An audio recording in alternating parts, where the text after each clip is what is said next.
Over the last couple of weeks, I've been discussing a strategy which is quite common and really quite dangerous, and it's a favourite idea of Magnus Carlsen. Let me just remind you of a game I showed you a few weeks ago. Carlsen white against Tabatabai. It's a Spanish, and when the bishop comes out to c5, that means that this pin is very inviting because the bishop can't get back to block. And the game against Tabatabai went like this, h6. And because this pin is quite annoying, black decided to boldly throw the g-pawn forward. But of course that creates weaknesses here. And let me just go a little bit further on just to put you back in the picture. And this maneuver is very important. Where do you want that knight? Well, you want that knight looking at that weakened square here. So it goes to f1 and then to e3. So this knight is always hanging over black's head. It might pop in here as well. So Tabatabai took no chances and exchanged it off. And probably thought he was doing okay here because, well, how can a knight get to f5? And then watch what happened. Just a quick reminder. Carlsen played this fabulous move. Knight h4, which obviously came out of the blue. If that's taken, then white gets a winning attack. That pin, once again, is black's downfall. And instead, well, Tabatabai actually let that knight come into f5, but Carlsen was doing very well and won a really convincing game. So let me show you, bearing that in mind, let me show you this game that was played in the Chess.com Speed Chess Challenge, Speed Chess Championship. So, which, well, in this match, Nepo against Carlsen, Carlsen won convincingly. So this is one of the blitz games, 5-minute chess, 5 minutes with 1 second increment. And in this, Carlsen gets a taste of his own medicine. So it starts out as a Rossolimo, Nepo playing the Rossolimo. Carlsen plays this very interesting move, e5. And I looked a little bit at this opening line in one of my Patreon opening surveys, and I concluded that it's playable for black. In my anti-Sicilians course for Chessable, I actually recommend knight f6, which just puts the question to that pawn straight away. And after knight c3, well, you know that you're not going to get hit with c3 and d4 basically. So I think that actually solves a lot of black's problems. But anyway, e5 played by Carlsen. It's an interesting sub-variation. I'm not completely convinced by it because I feel it weakens squares a little bit too early. Nevertheless, it's playable. And having castled, there is now a threat to take on c6 and take on e5. Very much as in the Spanish exchange variation or normal mainline Spanish. So black needs to deal with that.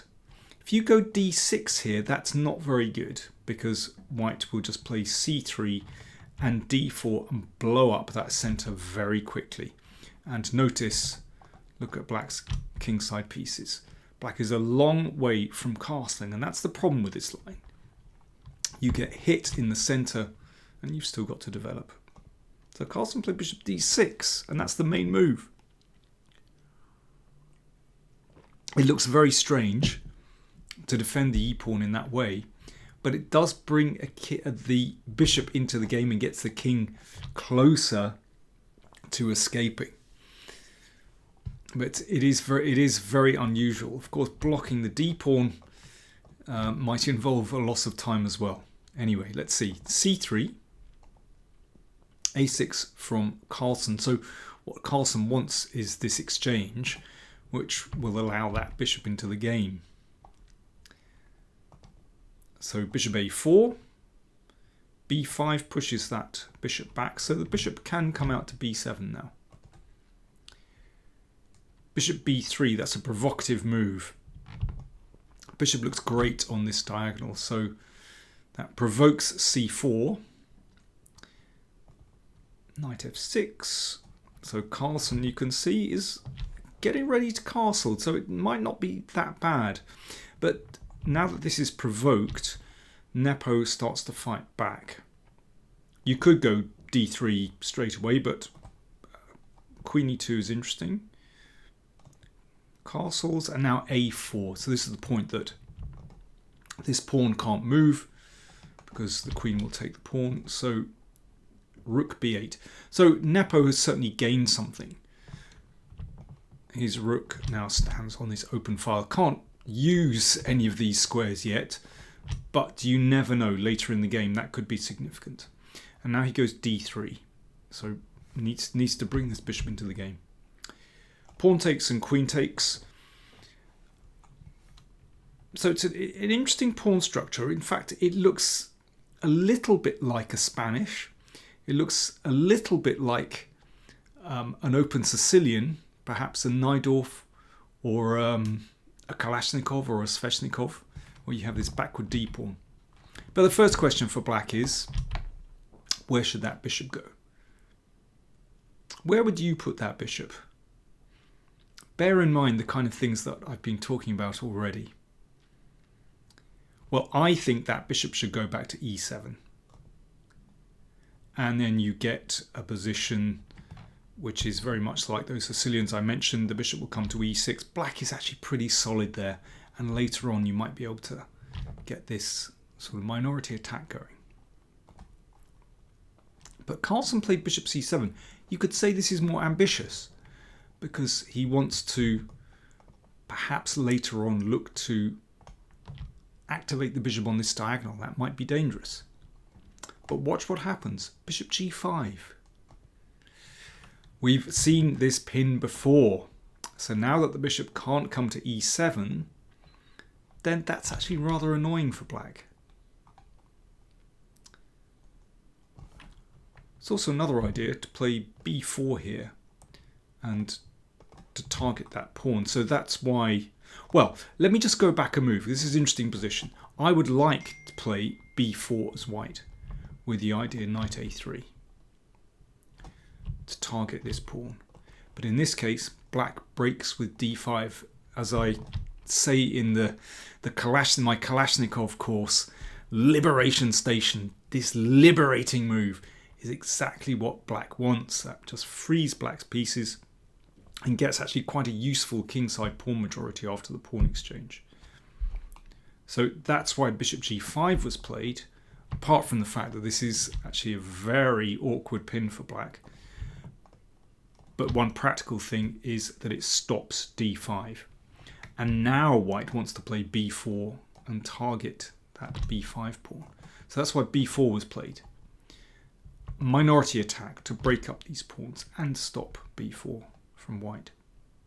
So knight d2 from Nepo, an exchange of pawns, and Carlsen wants to do something about that pin. Of course, white should not be exchanging here. That would free black's position. Bishop came back. And now d6, I think this is still playable for black actually. Followed by bishop e6. I think black is just about okay there. But Carlsen played queen e7. And after knight c4, he went g5. So once again, we see that this g5 move has been provoked. It's so funny to see Carlsen playing the black side of this kind of position. You know, he would be delighted with white here. And now a big question is, can white actually sacrifice? Well, I won't give you this as a question.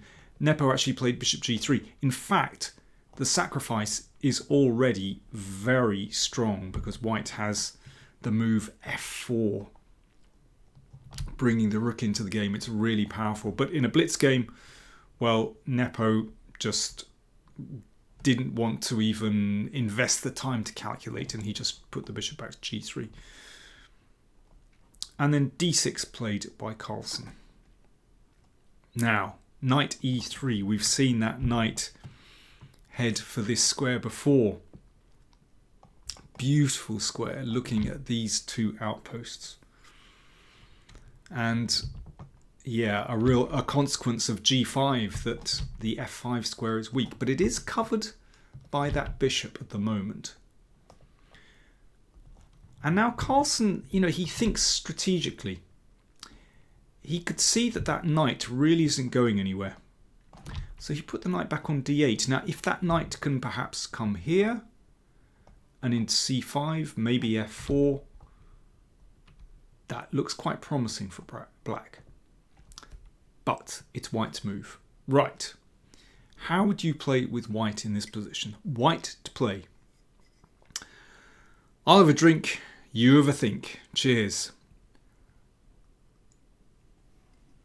White to move. I think this is a fascinating moment in the game. Nepo played rook e1, which is not a bad move. It's opposite the queen, and sometimes tactics turn up. But he missed a beautiful idea here. Now, remember Tabatabai's the game against Tabatabai, Carlsen against Tabatabai, where Carlsen played knight h4 and got that knight into f5. Well, here Nepo could have played knight d4. It's a similar idea. It's kind of mirrored. The knight wants to land on f5, that beautiful square supported by the other knight. What happens if this is taken?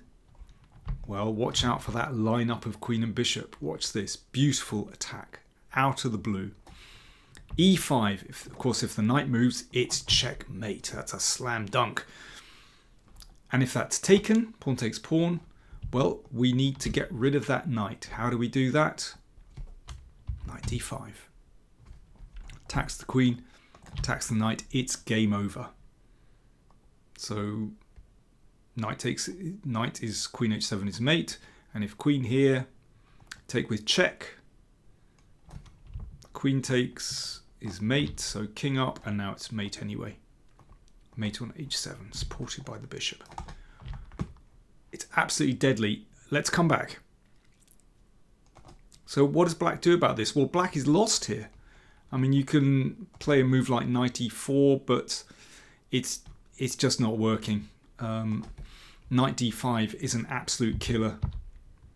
And knight takes and queen takes e4. White is just a piece up. Knight d4 is a deadly move.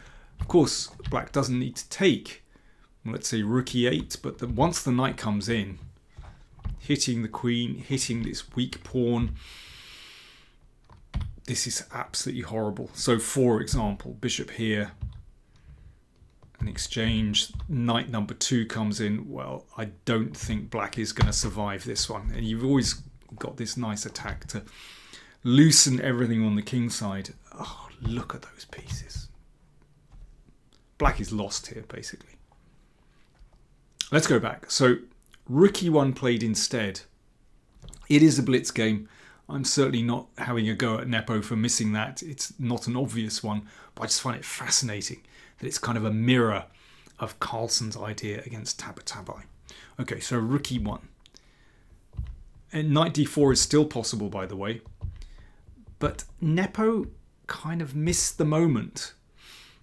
He went for h4, which looks logical to open things up, but actually after this exchange,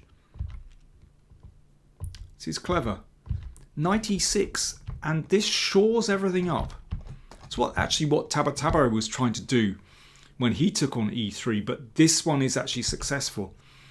And it's interesting, white just can't make progress here, because if knight takes pawn, the tactics work in Carlsen's favour, hits the queen, hits the knight. So after this, black is just a piece up. Nepo played queen d2, decides to target this pawn, but actually Carlsen takes the initiative. And this knight swings to the side and hits the bishop. It might come in here as well. There we go, knight f4 on the outpost. I mean, black now has a beautiful kingside initiative. and the other knight comes to c5. So these knights are basically just superior to the bishops. That one popped back to defend this pawn, and now king g7. Yeah, the attack on the h-file is now coming, and Carlsen quickly builds up a winning position. That's this unpleasant pin again. Really, white is under pressure. Now that the pressure has been relieved here, Nepo had to defend this one. Then the rook swings over. And this is interesting. Carlsen just eliminates that knight on f3. He realizes his knights are so much stronger than the bishops. The queen coming over here. That's the idea. Nepo exchanges.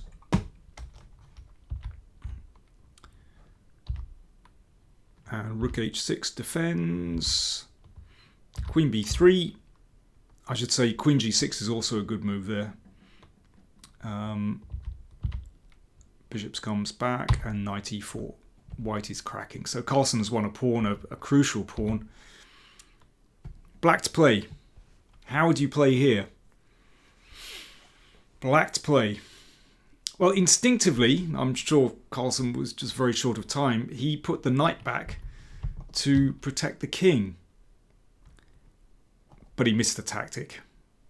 Queen d1. And that's game over. Winning endgame. After this, he's 2 pawns up. And very easy win for black. But Carlsen went back and he couldn't quite find a winning punch over the next few moves. Nepo hangs tough, and finally, well, they exchange pawns